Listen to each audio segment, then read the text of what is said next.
Selamat datang rekan-rekan ASN semua. Coba deh bayangin, gimana ya kalau kita bisa kasih pelayanan publik secepat dan segampang kita pesan pizza? Kedengarannya seru kan? Nah, dalam pembahasan kali ini, kita akan bedah tuntas gimana caranya teknologi awan atau yang sering kita sebut cloud bisa mewujudkan hal itu. Kita bakal fokus ke tiga mode utamanya, IaaS, PaaS, dan SaaS. Pertanyaannya kelihatannya simpel ya, tapi dampaknya itu loh, bisa mengubah total cara kita melayani masyarakat. Kita semua tahu, digitalisasi itu sekarang bukan lagi pilihan, tapi udah jadi keharusan. Tujuannya apa? Ya biar birokrasi kita makin efisien, makin responsif. Nah, teknologi awan inilah yang jadi pondasinya. Oke, langsung aja kita lihat gimana cara kita bisa manfaatin ini. Nah, IaaS, PaaS, SaaS. Aduh, dengar istilahnya aja kadang udah bikin pusing duluan ya. Kelihatannya teknis banget. Tapi tenang dulu, kita bakal bikin ini jadi gampang banget dipahami. Caranya, pakai satu analogi yang super simple dan dijamin nempel di kepala. Pizza. Yap, Anda nggak salah dengar. Lewat analogi pizza ini, saya jamin Anda bakal langsung klik dan ngerti inti dari masing-masing model layanan ini. Oke, kita mulai bedah analogi pizza as a service ini. Jadi, ceritanya Anda lagi pengen banget makan pizza. Kan ada beberapa cara tuh buat dapetinnya. Nah, setiap cara ini itu persis mewakili satu model layanan awan. Oke, coba perhatikan alurnya ya. Pertama, ada yang namanya on-premise atau cara konvensional. Ini tuh ibaratnya kita bikin pizza sendiri dari nol di rumah. Mulai dari bikin adonan, siapin saus, topping, bahkan manasin ovennya, semua kita yang urus. Terus yang kedua, IaaS. Ini kayak kita beli pizza beku di supermarket. Bahan dasarnya udah ada, kita tinggal panggang aja di rumah. Nah, naik satu level lagi ada PaaS. Ini sama kayak kita pesan pizza delivery. Pizzanya udah mateng, dianterin ke rumah, tugas kita tinggal nyiapin piring sama minumannya. Terakhir, yang paling gampang, SaaS. Ini ibaratnya kita makan langsung di restorannya. Tinggal datang, duduk manis, pesen, dan makan. Semuanya udah beres diurusin. Gampang kan ngebayanginnya? Oke, sekarang kita bahas satu persatu. Mulai dari yang paling dasar, IaaS atau Infrastructure as a Service. Anggap aja ini tuh pondasi dari semua bangunan digital di pemerintahan kita.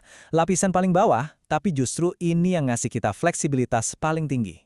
Jadi, apa sih IaaS itu? Gampangnya, IaaS itu seperti kita menyewa kafling digital yang masih kosong. Penyedia layanan cloud-nya itu ngasih kita tanahnya, yaitu server virtual. Mereka juga kasih jaringan listrik dan airnya, yaitu networking. Sama gudang buat nyimpen barang, yaitu storage. Nah, di atas kafling ini, kita punya kontrol penuh mau bangun gedung aplikasi seperti apapun. Nah, di sini pembagian tanggung jawabnya jadi jelas banget.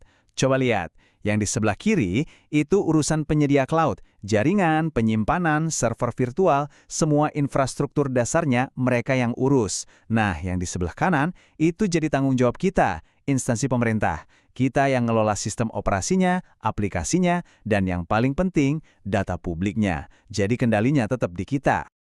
Terus, kapan kita butuh IaaS ini?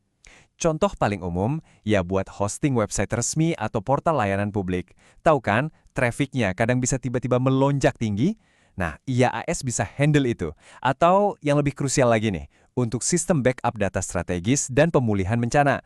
Coba bayangkan, amit-amit ada gangguan. Dengan IaaS, layanan vital kayak data kependudukan atau data penting lainnya bisa cepat banget dipulihkan dan diakses lagi. Ini penting banget. Oke, kita lanjut naik satu tingkat ke PaaS, Platform as a Service. Kalau tadi IaaS itu pondasinya, nah PaaS ini udah disiapin kerangka bangunannya plus semua peralatannya. Ibaratnya ini tuh jalan tol buat tim IT kita.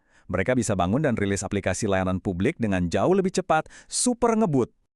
Intinya tuh gini, dengan PaaS, tim developer kita nggak perlu lagi pusing mikirin server, repot instalasi sistem operasi, atau ngurusin maintenance database. Semua panggung dan peralatannya itu udah disiapin sama penyedia layanan. Jadi tim kita bisa fokus 100% ke hal yang paling penting, ngoding dan bikin aplikasi yang keren dan benar-benar bermanfaat buat masyarakat. Coba kita lihat lagi tabel pembagian tanggung jawabnya. Kelihatan kan bedanya? Tanggung jawab si penyedia jadi makin banyak. Mereka nggak cuma ngurus infrastruktur kayak di IaaS, tapi juga sistem operasi, middleware, sama database-nya. Artinya apa? Artinya kerjaan kita jadi lebih ringan. Kita tinggal fokus ke dua hal aja, aplikasi yang kita kembangkan dan data yang kita punya. Contohnya di pemerintahan. Wah, banyak banget. Misalnya kita mau bikin aplikasi perizinan online yang terintegrasi, ini pas banget. Atau perlu sistem buat ngelola database bantuan sosial yang datanya harus update real-time dan akurat? PAS bisa jadi solusinya. Intinya, PAS ini benar-benar jadi akselerator, jadi pendorong inovasi layanan digital kita. Nah, yang terakhir, dan ini saya yakin paling familiar buat kita semua adalah SaaS, Software as a Service. Anggap aja ini adalah solusi siap santap, aplikasi yang udah jadi dan bisa langsung kita pakai buat kebutuhan operasional sehari-hari di kantor.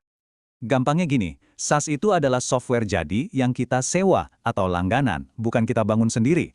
Kita tinggal buka browser, login, dan langsung pakai. Nggak perlu pusing mikirin instalasi, update, atau maintenance. Semua itu udah jadi urusan si penyedia layanan. Persis kayak analogi pizza tadi, kita tinggal datang ke restoran, duduk, dan nikmatin makanannya. Tabel ini nunjukin betapa mudahnya SaaS.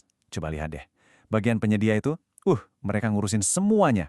Dari infrastruktur paling bawah, platform, sampai aplikasinya itu sendiri. Terus tugas kita sebagai instansi apa? Jauh lebih simpel. Kita cuma perlu ngatur siapa aja yang punya akses dan gimana konfigurasinya. Udah gitu aja. Contohnya, ini ada di kerjaan kita sehari-hari. Waktu kita pakai email kantor, entah itu Google Workspace atau Microsoft 365, itu ya SaaS. Aplikasi buat rapat online yang sering kita pakai, itu juga SaaS.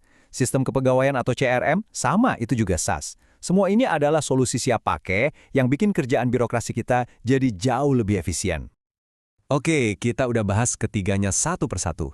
IaaS, PaaS, dan SaaS. Sekarang, masuk ke bagian yang paling penting nih. Terus, gimana cara milih yang paling pas buat kebutuhan di instansi kita? Yuk kita rangkum biar gampang bandinginnya.